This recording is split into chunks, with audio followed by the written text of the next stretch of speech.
Rugby clubs have often used peer-to-peer fundraising platforms to raise funds online for other causes, but more and more we're seeing clubs use these kind of platforms to raise funds for themselves. A small number of rugby clubs have successfully launched online giving campaigns in recent weeks, and Old Crescent have proved a big success with this. They've raised €23,000 in less than 3 weeks. Paul Donnellan from the club joins us to tell us more. Hi, Paul.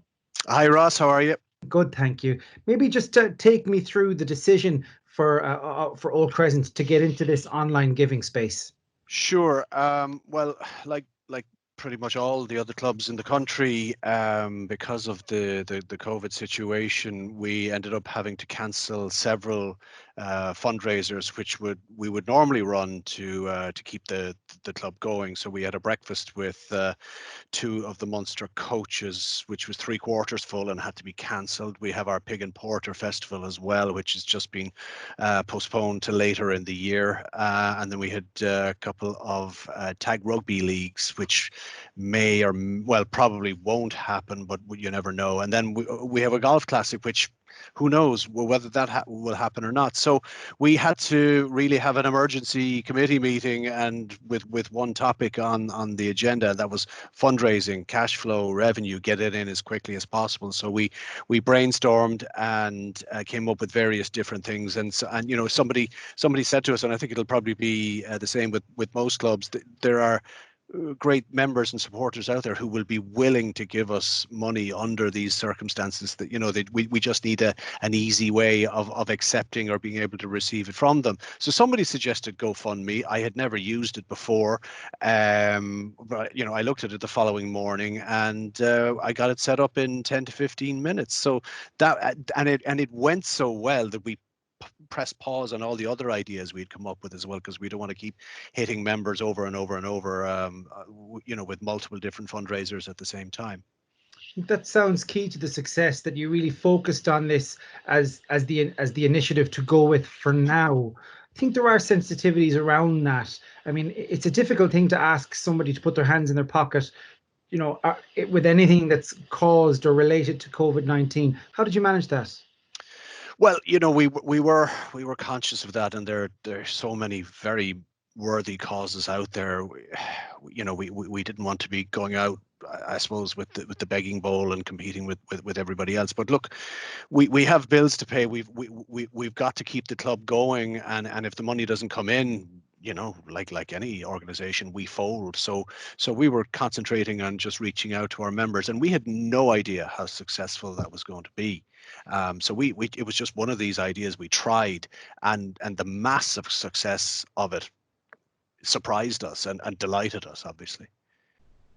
You mentioned, so you've obviously struck the right tone there, you know, with your community. How did you reach out to them with this initiative?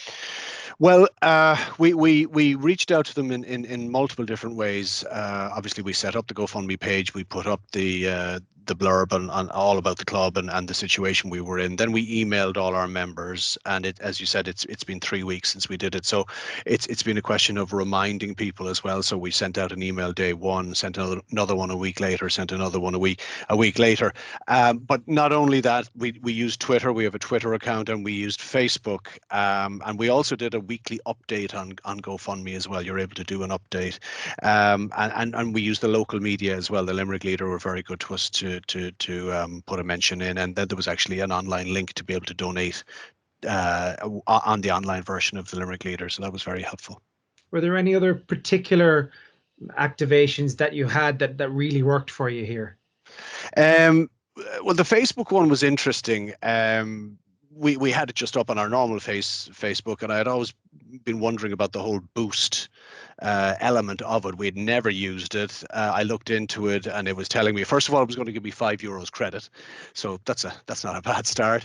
And it said for a 5-day campaign, you can select how far out from your location you can go, how many people you want to hit. It was going to cost me €16